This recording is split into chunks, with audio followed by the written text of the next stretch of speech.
minha irmã, onde você estiver, queira se ajeitar de um modo adequado para que possamos juntos refletir sobre estes textos bíblicos que acabamos de escutar. Eu peço permissão para tirar a máscara. Assim, a comunicação é mais fácil, mas depois a recolocarei. Meu irmão, minha irmã, nesse 16º domingo do tempo comum. Por que tempo comum?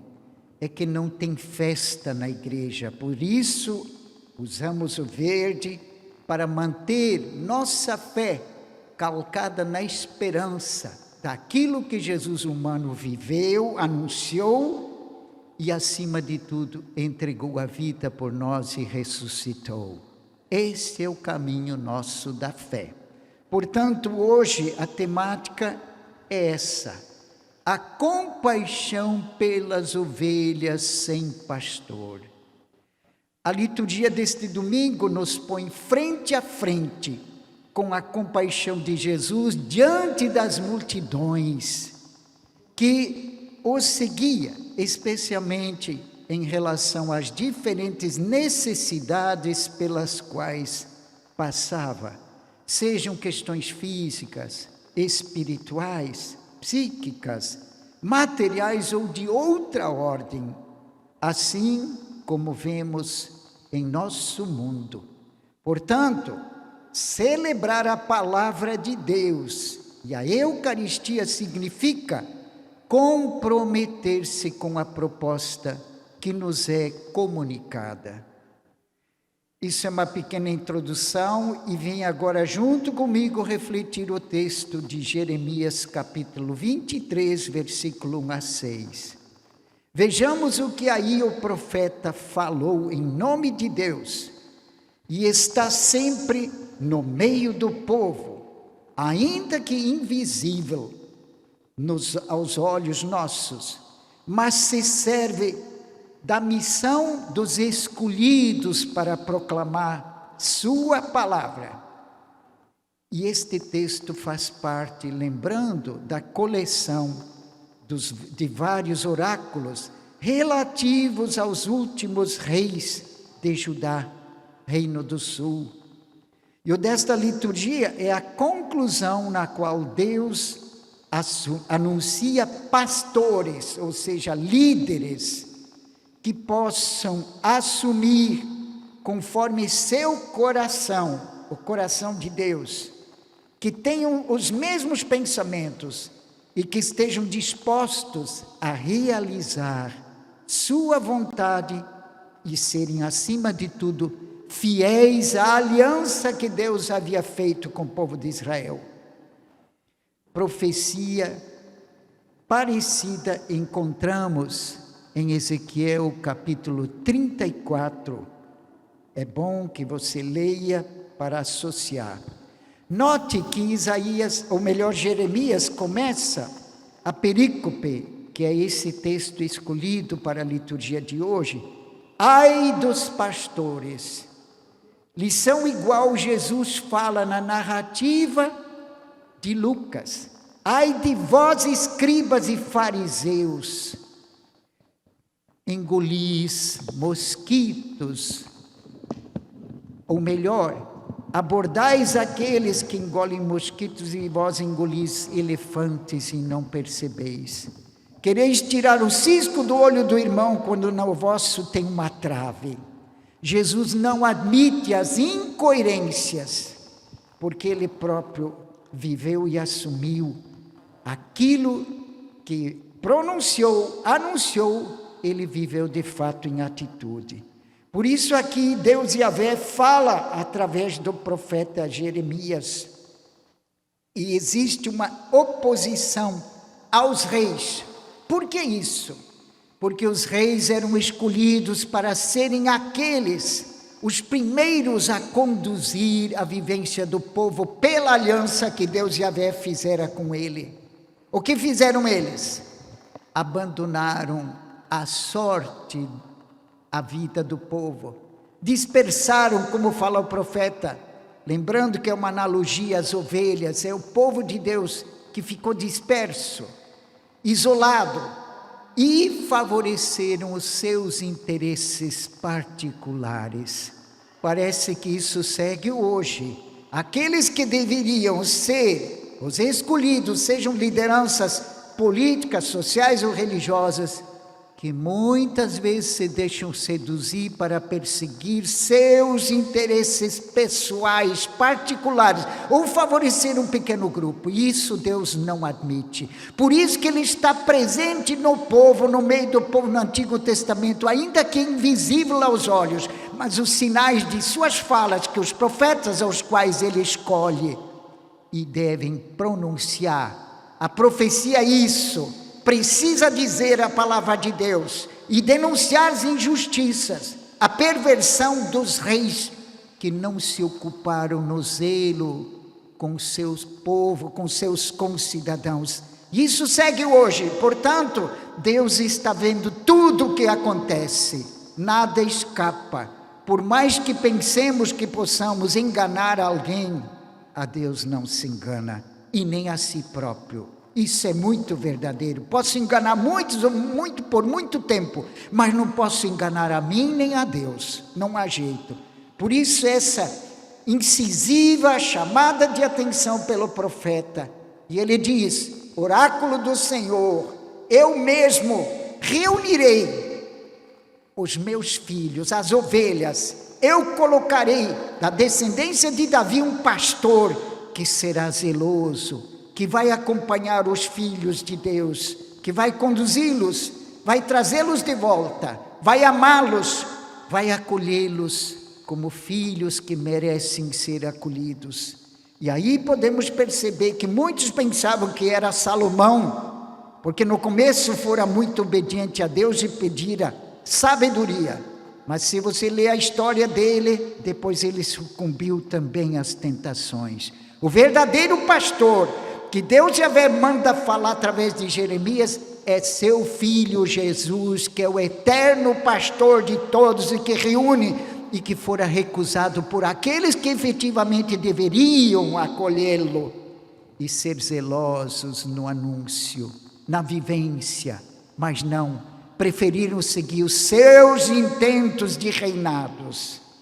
Dito isso, agora vamos olhar para o Evangelho de Marcos, lembrando que o Evangelho de Marcos é continuação daquele de domingo passado, capítulo 6, versículos 7 a 10, ou seja, aquele em que Jesus, depois de ter dado boa formação já para os 12, e no caminho que ele está tendo na direção de Jerusalém, porque lá vai ser a entrega, ele envia seus apóstolos a fazerem uma experiência como um belo professor universitário que faz seus alunos realizar um estágio para ver em que nível estão. E os envia 2 a 2 para a periferia da Galileia, onde moravam, ou melhor, muitas vezes, na rua se encontravam os execrados da sociedade, desse reino que os humanos seguiam, aos quais Jeremias denunciou. É agora o Filho de Deus que manda os seus escolhidos em missão. E hoje o Evangelho é capítulo 6, versículo 30 a 34. Olha como voltaram felizes os 12. Contaram maravilhas depois do seu anúncio feito, do seu ensinamento, e era acompanhado a sua fala com a realização daquilo que Jesus havia dito quando os enviou 2 a 2.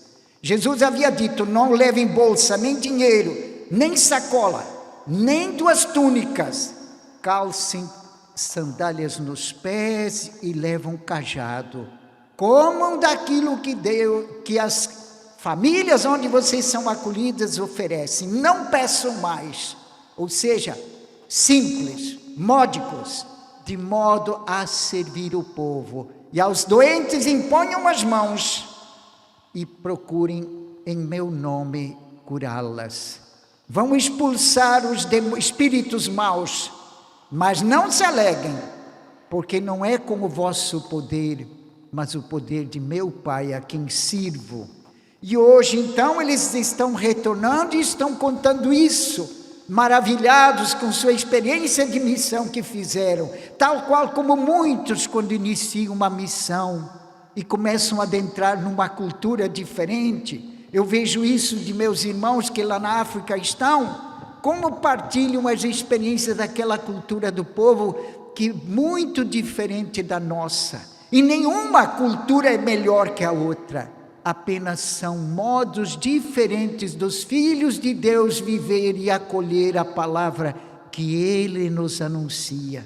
Então aqui, Jesus diz, muito bem, merecemos um descanso, vamos para um lugar sozinhos, porque Ele não queria apenas que descansassem, Ele queria, como de fato segue depois o texto, dizer a eles, não se encantem demais, virão dias duros, difíceis.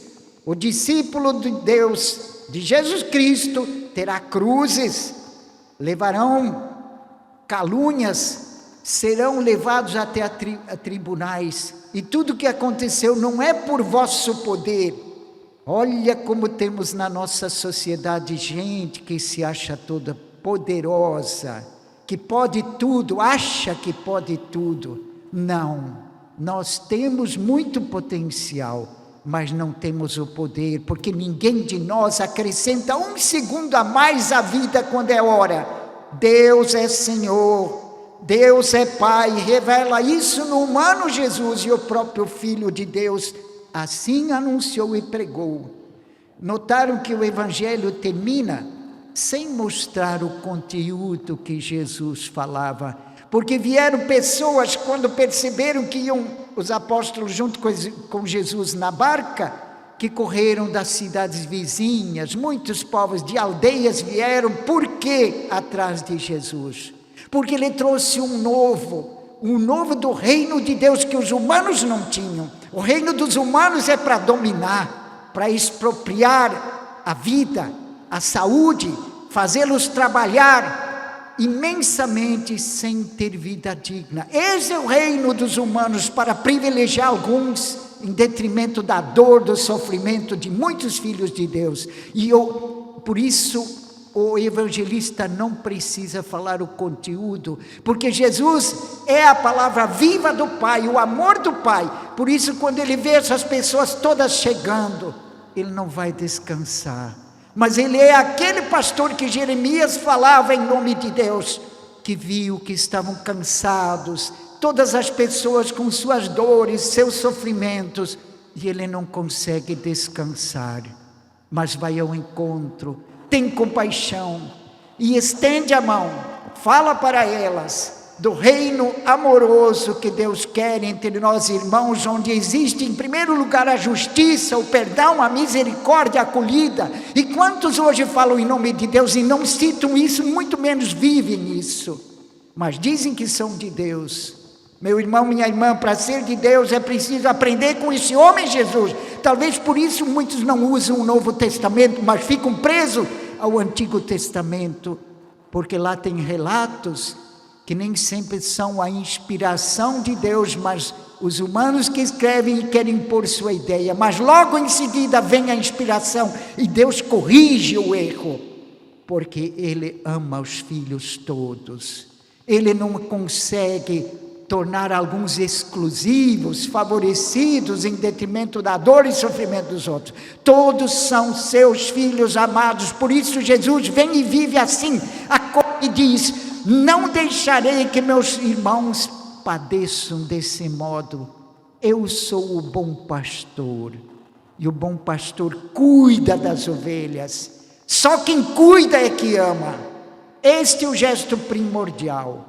Então, meu irmão, minha irmã, esse é o grande convite para nós todos. Se queremos ser de Deus efetivamente, se não aprendemos do homem de Jesus, nós não somos do Deus da vida, somos de Deus qualquer, pode ser até do Moloque lá dos cananeus. Muitos hoje falam, estão adorando aquele Deus Moloque, lá dos cananeus. Nós queremos o Deus de Jesus, aquele Jesus que Maria trouxe 90 e que José acolheu como filho adotivo e o educou e fê-lo descobrir aos poucos sua missão. Esse é o Deus da vida que deu a nós o seu corpo, seu sangue, se faz Eucaristia, para que todos nós sejamos anunciadores deste reino e não de outro reino, porque os humanos inventaram reinos que não são de Deus. E até alguns se proclamaram Deus. Essa é a triste realidade. Portanto, a boa notícia, que é o Evangelho, vem de Jesus, o Cristo Senhor. Amém. Creio em Deus Pai, Todo-Poderoso,